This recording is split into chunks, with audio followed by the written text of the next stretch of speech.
जय जय श्री सीताराम, जय श्री बजरंगबली महाराज। प्रिय भक्तों, आप सभी को मेरा सादर नमस्कार। प्रिय भक्तों, कवन सुकाज कठिन जग माही, जो नहीं हो यतात तुम पाही। प्रिय भक्तों, जीवन का बड़े से बड़ा दुर्भाग्य भी सौभाग्य में बदल जाएगा। बड़ी से बड़ी परेशानी पलक झपकते ही दूर हो जाएंगी। सिर्फ एक बार सुने फिर देखें चमत्कार। प्रिय भक्तों, आज हम आपके जीवन में के समस्त संकट को हरने वाले संकट मोचन श्री हनुमान जी महाराज का एक सिद्ध मंत्र सुनाने जा रही हूँ। अगर आपने इस महामंत्र को गलती से भी सुन लिया तो यकीन मानिए आपके जीवन की बड़ी से बड़ी परेशानी 24 घंटा के अंदर दूर हो जाएगी। बड़े से बड़ा कलेश व अंधकार मिट जाएगा। प्रिय भक्तों, आप सभी जानते हैं कि कलयुग का सबसे शक्तिशाली व जागृत देवता प्रभु श्री हनुमान जी महाराज को ही माना जाता है। यदि कोई भक्त सच्चे मन से किसी एक मंत्र अथवा चौपाई को सुन लेता है तो उसके ऊपर प्रभु श्री हनुमान जी महाराज की तुरंत ही अद्भुत कृपा प्राप्त होती है, जिससे भक्त के समस्त प्रकार के विघ्न बाधा व संकटों का अंत हो जाता है और जीवन में सुख ही सुख होता है।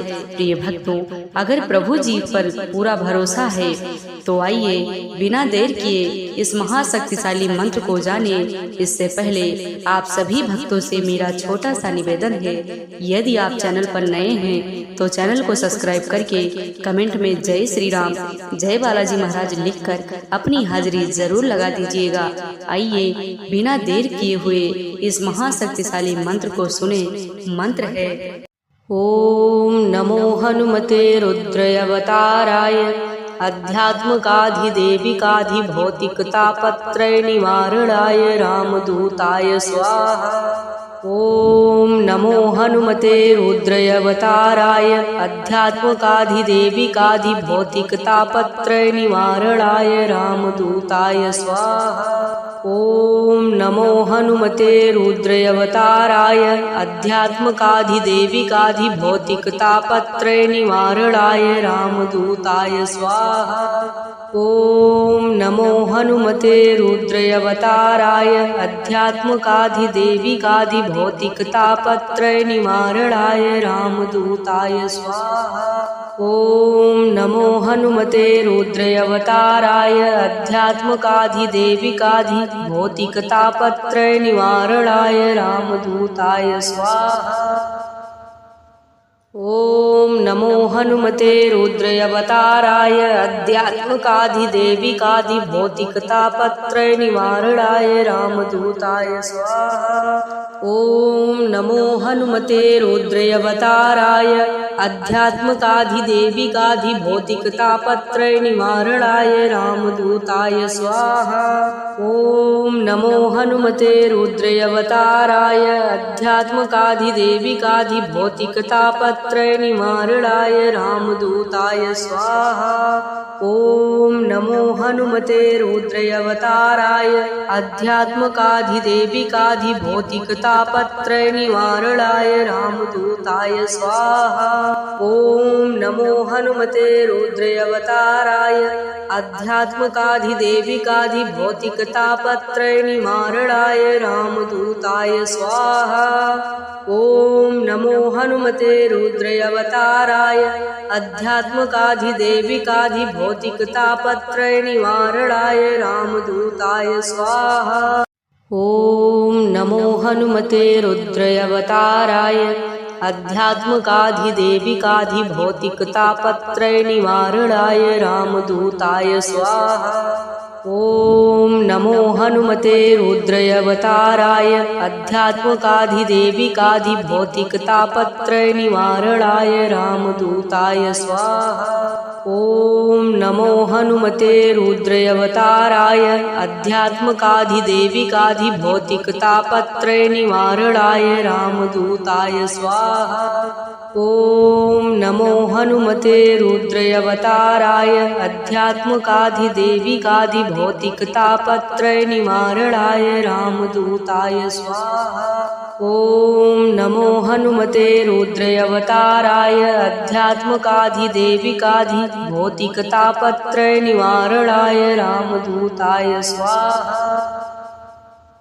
ओम नमो हनुमते रुद्रावताराय अध्यात्मकाधिदेविकाधिभौतिकतापत्रयनिवारणाय रामदूताय स्वाहा। ॐ नमो हनुमते रुद्रावताराय अध्यात्मकाधिदेविकाधिभौतिकतापत्रयनिवारणाय रामदूताय स्वाहा। ॐ नमो हनुमते रुद्रावताराय अध्यात्मकाधिदेविकाधिभौतिकतापत्रयनिवारणाय रामदूताय स्वाहा। ॐ नमो हनुमते रुद्रावताराय अध्यात्मकाधिदेविकाधिभौतिकतापत्रयनिवारणाय रामदूताय स्वाहा। ॐ नमो हनुमते रुद्रावताराय अध्यात्मकाधिदेविकाधिभौतिकतापत्रयनिवारणाय रामदूताय स्वाहा। ॐ नमो हनुमते रुद्रावताराय अध्यात्मकाधिदेविकाधिभौतिकतापत्रयनिवारणाय रामदूताय स्वाहा। ॐ नमो हनुमते रुद्रावताराय अध्यात्मकाधिदेविकाधिभौतिकतापत्रयनिवारणाय रामदूताय स्वाहा। ॐ नमो हनुमते रुद्रावताराय अध्यात्मकाधिदेविकाधिभौतिकतापत्रयनिवारणाय रामदूताय स्वाहा। ॐ नमो हनुमते रुद्रावताराय अध्यात्मकाधिदेविकाधिभौतिकतापत्रयनिवारणाय रामदूताय स्वाहा। ॐ नमो हनुमते रुद्रावताराय अध्यात्मकाधिदेविकाधिभौतिकतापत्रयनिवारणाय रामदूताय स्वाहा। ॐ नमो हनुमते रुद्रावताराय अध्यात्मकाधिदेविकाधिभौतिकतापत्रयनिवारणाय रामदूताय स्वाहा। ॐ नमो हनुमते रुद्रावताराय अध्यात्मकाधिदेविकाधिभौतिकतापत्रयनिवारणाय रामदूताय स्वाहा। ॐ नमो हनुमते रुद्रावताराय अध्यात्मकाधिदेविकाधिभौतिकतापत्रयनिवारणाय रामदूताय स्वाहा। ॐ नमो हनुमते रुद्रावताराय अध्यात्मकाधिदेविकाधिभौतिकतापत्रयनिवारणाय रामदूताय स्वाहा। ॐ नमो हनुमते रुद्रावताराय अध्यात्मकाधिदेविकाधिभौतिकतापत्रयनिवारणाय रामदूताय स्वाहा। ॐ नमो हनुमते रुद्रावताराय अध्यात्मकाधिदेविकाधिभौतिकतापत्रयनिवारणाय रामदूताय स्वाहा। ॐ नमो हनुमते रुद्रावताराय अध्यात्मकाधिदेविकाधिभौतिकतापत्रयनिवारणाय रामदूताय स्वाहा। ॐ नमो हनुमते रुद्रावताराय अध्यात्मकाधिदेविकाधिभौतिकतापत्रयनिवारणाय रामदूताय स्वाहा। ॐ नमो हनुमते रुद्रावताराय अध्यात्मकाधिदेविकाधिभौतिकतापत्रयनिवारणाय रामदूताय स्वाहा।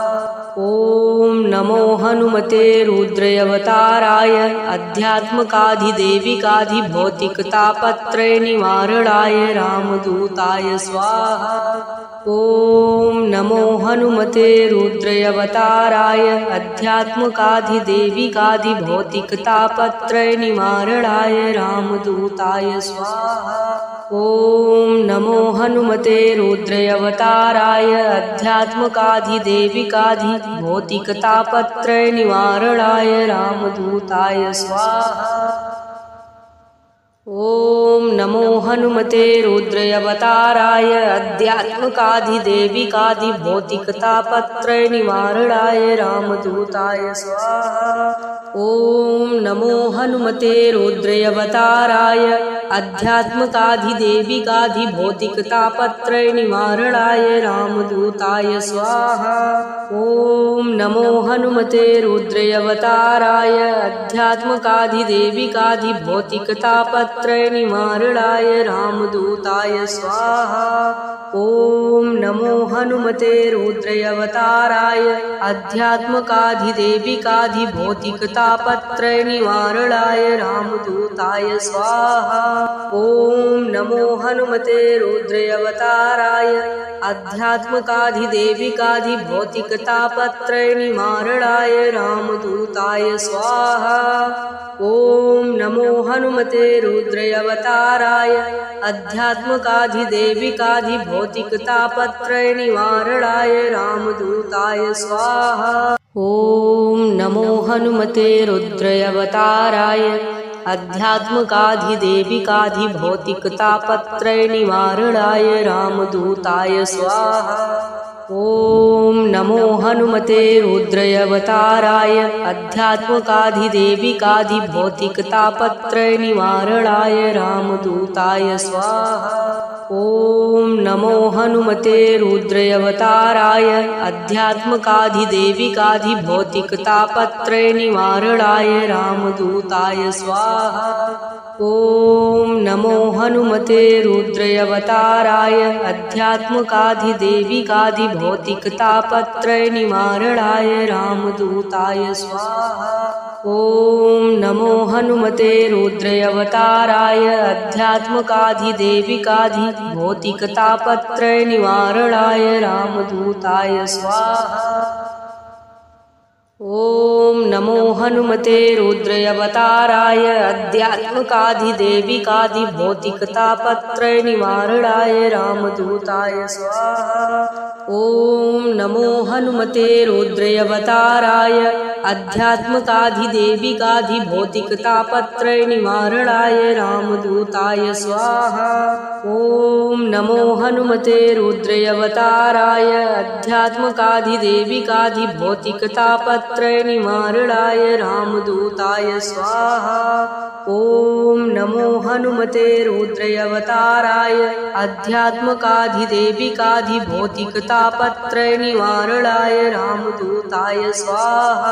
ॐ नमो हनुमते रुद्रावताराय आध्यात्मकाधिदेविकाधिभौतिकतापत्रयनिवारणाय रामदूताय स्वाहा। ॐ नमो हनुमते रुद्रावताराय आध्यात्मकाधिदेविकाधिभौतिकतापत्रयनिवारणाय रामदूताय स्वाहा। ॐ नमो हनुमते रुद्रावताराय आध्यात्मकाधिदेविकाधिभौतिकतापत्रयनिवारणाय रामदूताय स्वाहा। ॐ नमो हनुमते रुद्रावताराय आध्यात्मकाधिदेविकाधिभौतिकतापत्रयनिवारणाय रामदूताय स्वाहा। ॐ नमो हनुमते रुद्रावताराय आध्यात्मकाधिदेविकाधिभौतिकतापत्रयनिवारणाय रामदूताय स्वाहा। ॐ नमो हनुमते रुद्रावताराय आध्यात्मकाधिदेविकाधिभौतिकतापत्रयनिवारणाय रामदूताय स्वाहा। ॐ नमो हनुमते रुद्रावताराय आध्यात्मकाधिदेविकाधिभौतिकतापत्रयनिवारणाय रामदूताय स्वाहा। ॐ नमो हनुमते रुद्रावताराय आध्यात्मकाधिदेविकाधिभौतिकतापत्रयनिवारणाय रामदूताय स्वाहा। ॐ नमो हनुमते रुद्रावताराय आध्यात्मकाधिदेविकाधिभौतिकतापत्रयनिवारणाय रामदूताय स्वाहा। ॐ नमो हनुमते रुद्रावताराय आध्यात्मकाधिदेविकाधिभौतिकतापत्रयनिवारणाय रामदूताय स्वाहा। ॐ नमो हनुमते रुद्रावताराय आध्यात्मकाधिदेविकाधिभौतिकतापत्रयनिवारणाय रामदूताय स्वाहा। ॐ नमो हनुमते रुद्रावताराय आध्यात्मकाधिदेविकाधिभौतिकतापत्रयनिवारणाय रामदूताय स्वाहा। ॐ नमो हनुमते रुद्रावताराय आध्यात्मकाधिदेविकाधिभौतिकतापत्रयनिवारणाय रामदूताय स्वाहा। ॐ नमो हनुमते रुद्रावताराय अध्यात्मकाधिदेविकाधिभौतिकतापत्रयनिवारणाय रामदूताय स्वाहा। ॐ नमो हनुमते रुद्रावताराय अध्यात्मकाधिदेविकाधिभौतिकतापत्रयनिवारणाय रामदूताय स्वाहा। ॐ नमो हनुमते रुद्रावताराय अध्यात्मकाधिदेविकाधिभौतिकतापत्रयनिवारणाय रामदूताय स्वाहा। ॐ नमो हनुमते रुद्रावताराय अध्यात्मकाधिदेविकाधिभौतिकतापत्रयनिवारणाय रामदूताय स्वाहा। ॐ नमो हनुमते रुद्रावताराय अध्यात्मकाधिदेविकाधिभौतिकतापत्रयनिवारणाय रामदूताय स्वाहा। ॐ नमो हनुमते रुद्रावताराय अध्यात्मकाधिदेविकाधिभौतिकतापत्रयनिवारणाय रामदूताय स्वाहा। ॐ नमो हनुमते रुद्रावताराय अध्यात्मकाधिदेविकाधिभौतिकतापत्रयनिवारणाय रामदूताय स्वाहा। ॐ नमो हनुमते रुद्रावताराय अध्यात्मकाधिदेविकाधिभौतिकतापत्रयनिवारणाय रामदूताय स्वाहा।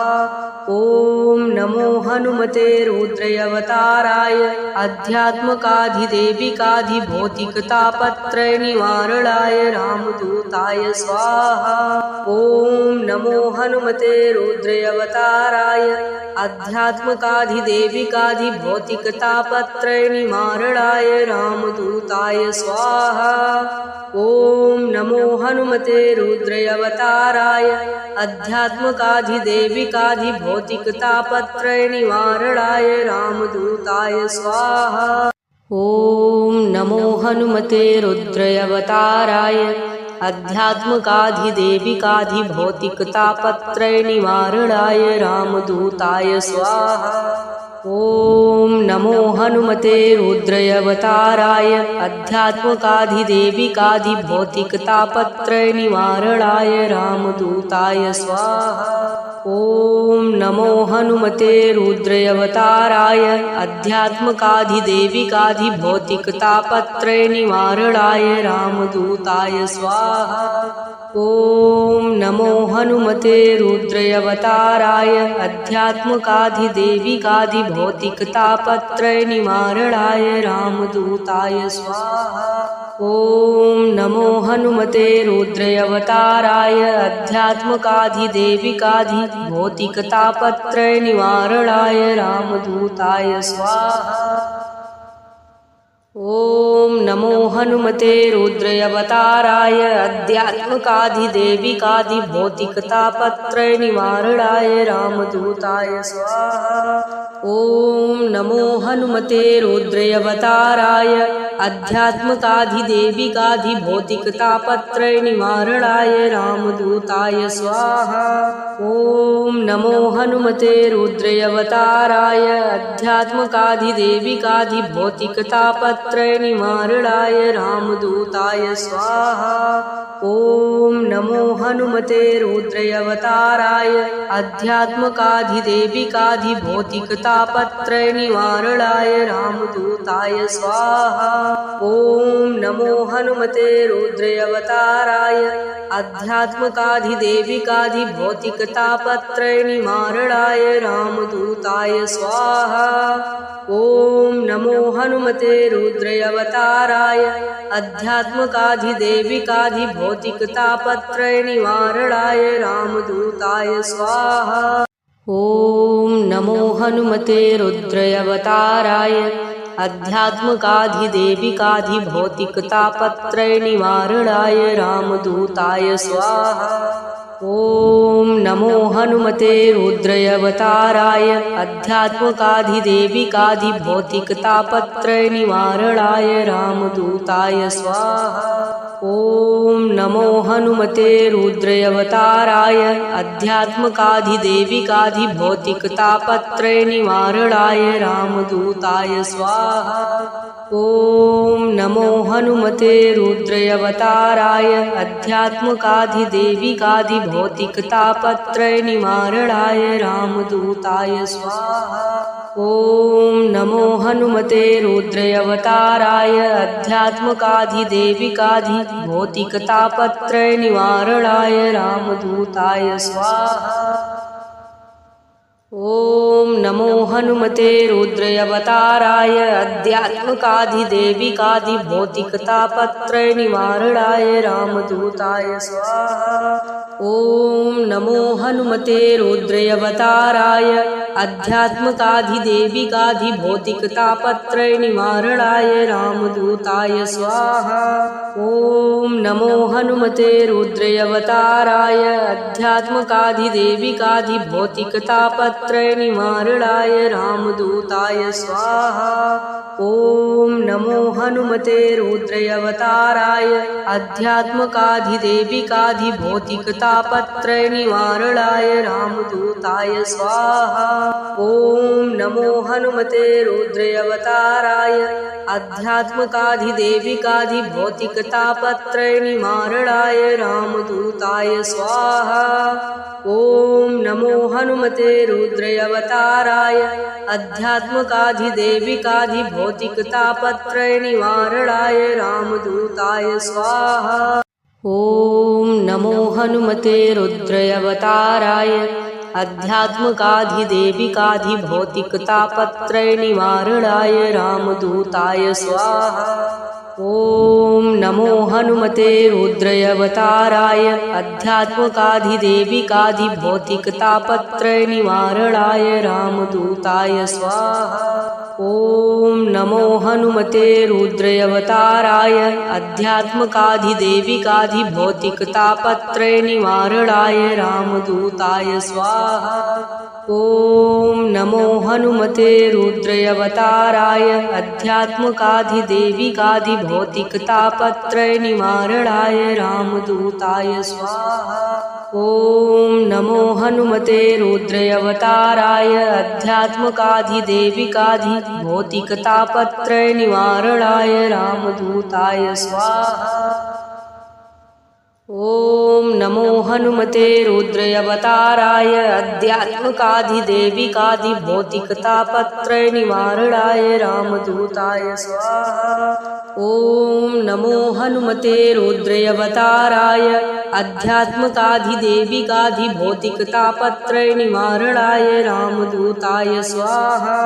ॐ नमो हनुमते रुद्रावताराय अध्यात्मकाधिदेविकाधिभौतिकतापत्रय निवारणाय रामदूताय स्वाहा। ॐ नमो हनुमते रुद्रावताराय अध्यात्मकाधिदेविकाधिभौतिकतापत्रय निवारणाय रामदूताय स्वाहा। ॐ नमो हनुमते रुद्रावताराय अध्यात्मकाधिदेविकाधिभौतिकतापत्रय निवारणाय रामदूताय स्वाहा। ॐ नमो हनुमते रुद्रावताराय अध्यात्मकाधिदेविकाधिभौतिकतापत्रय निवारणाय रामदूताय स्वाहा। ॐ नमो हनुमते रुद्रावताराय अध्यात्मकाधिदेविकाधिभौतिकतापत्रय निवारणाय रामदूताय स्वाहा। ॐ नमो हनुमते रुद्रावताराय अध्यात्मकाधिदेविकाधिभौतिकतापत्रय निवारणाय रामदूताय स्वाहा। ॐ नमो हनुमते रुद्रावताराय अध्यात्मकाधिदेविकाधिभौतिकतापत्रय निवारणाय रामदूताय स्वाहा। ॐ नमो हनुमते रुद्रावताराय अध्यात्मकाधिदेविकाधिभौतिकतापत्रय निवारणाय रामदूताय स्वाहा। ॐ नमो हनुमते रुद्रावताराय अध्यात्मकाधिदेविकाधिभौतिकतापत्रय निवारणाय रामदूताय स्वाहा। ॐ नमो हनुमते रुद्रावताराय अध्यात्मकाधिदेविकाधिभौतिकतापत्रयनिवारणाय रामदूताय स्वाहा। ॐ नमो हनुमते रुद्रावताराय अध्यात्मकाधिदेविकाधिभौतिकतापत्रयनिवारणाय रामदूताय स्वाहा।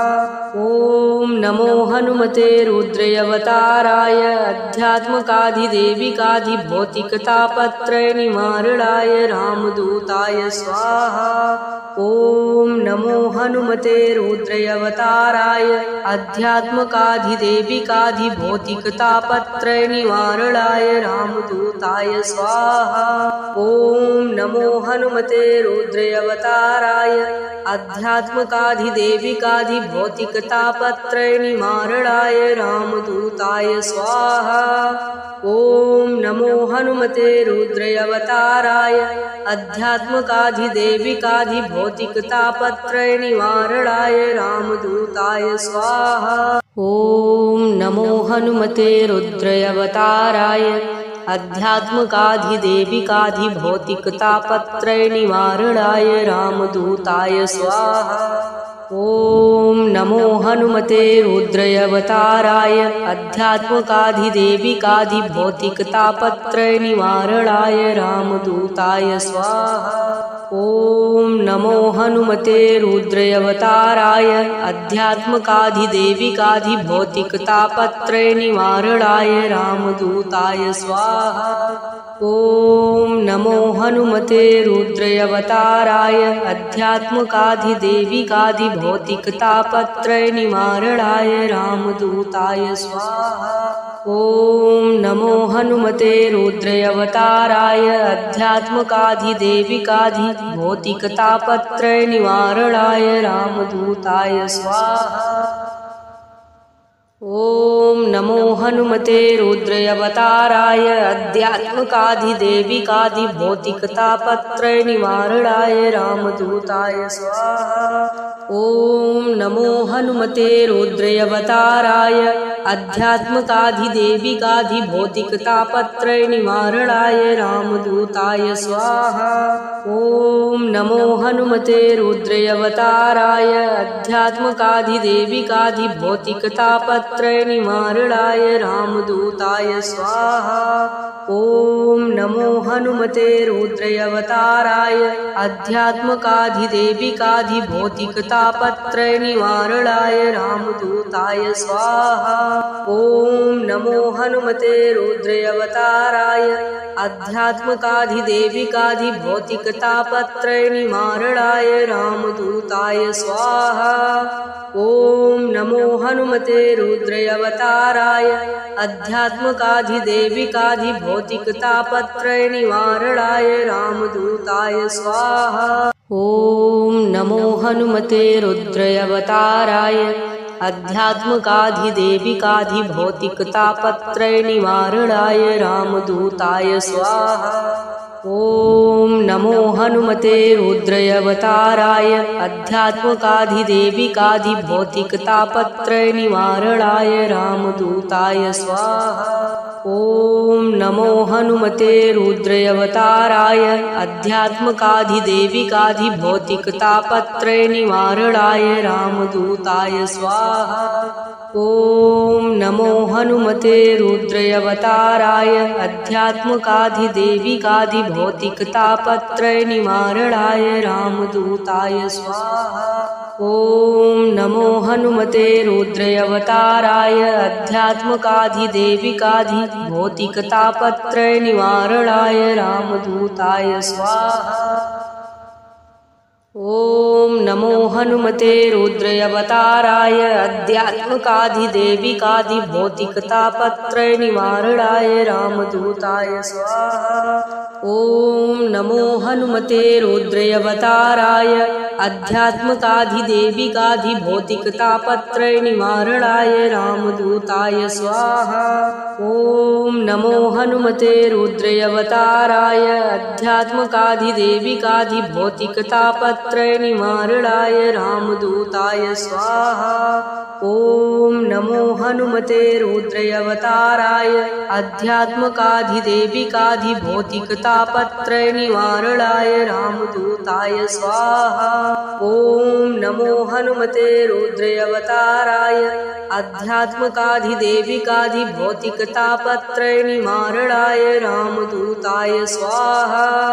ओम नमो हनुमते रुद्रावताराय आध्यात्मिकाधिदेविकाधिभौतिकतापत्रय निवारणाय रामदूताय स्वाहा। ओम नमो हनुमते रुद्रावताराय आध्यात्मिकाधिदेविकाधिभौतिकतापत्रय निवारणाय रामदूताय स्वाहा। ओम नमो हनुमते रुद्रावताराय आध्यात्मिकाधिदेविकाधिभौतिकतापत्रय निवारणाय रामदूताय स्वाहा। ओम नमो हनुमते रुद्रावताराय आध्यात्मिकाधिदेविकाधिभौतिकतापत्रय निवारणाय रामदूताय स्वाहा। ओम नमो हनुमते रुद्रावताराय आध्यात्मिकाधिदेविकाधिभौतिकतापत्रय निवारणाय रामदूताय स्वाहा। ओम नमो हनुमते रुद्रावताराय आध्यात्मिकाधिदेविकाधिभौतिकतापत्रय निवारणाय रामदूताय स्वाहा। ओम नमो हनुमते रुद्रावताराय आध्यात्मिकाधिदेविकाधिभौतिकतापत्रय निवारणाय रामदूताय स्वाहा। ओम नमो हनुमते रुद्रावताराय आध्यात्मिकाधिदेविकाधिभौतिकतापत्रय निवारणाय रामदूताय स्वाहा। ओम नमो हनुमते रुद्रावताराय आध्यात्मिकाधिदेविकाधिभौतिकतापत्रय निवारणाय रामदूताय स्वाहा। ओम नमो हनुमते रुद्रावताराय आध्यात्मिकाधिदेविकाधिभौतिकतापत्रय निवारणाय रामदूताय स्वाहा। ओम नमो हनुमते रुद्रावताराय आध्यात्मिकाधिदेविकाधिभौतिकतापत्रय निवारणाय रामदूताय स्वाहा। ओम नमो हनुमते रुद्रावताराय आध्यात्मिकाधिदेविकाधिभौतिकतापत्रय निवारणाय रामदूताय स्वाहा। ओम नमो हनुमते रुद्रावताराय आध्यात्मिकाधिदेविकाधिभौतिकतापत्रय निवारणाय रामदूताय स्वाहा। ओम नमो हनुमते रुद्रावताराय आध्यात्मिकाधिदेविकाधिभौतिकतापत्रय निवारणाय रामदूताय स्वाहा। ओम नमो हनुमते रुद्रावताराय आध्यात्मिकाधिदेविकाधिभौतिकतापत्रय निवारणाय रामदूताय स्वाहा। ओम नमो हनुमते रुद्रावताराय आध्यात्मिकाधिदेविकाधिभौतिकतापत्रय निवारणाय रामदूताय स्वाहा। ओम नमो हनुमते रुद्रावताराय आध्यात्मिकाधिदेविकाधिभौतिकतापत्रय निवारणाय रामदूताय स्वाहा।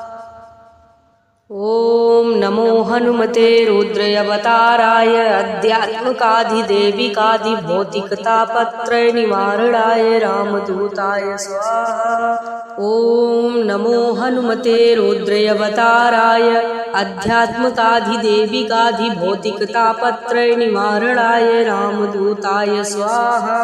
ओम नमो हनुमते रुद्रावताराय आध्यात्मिकाधिदेविकाधिभौतिकतापत्रय निवारणाय रामदूताय स्वाहा। ओम नमो हनुमते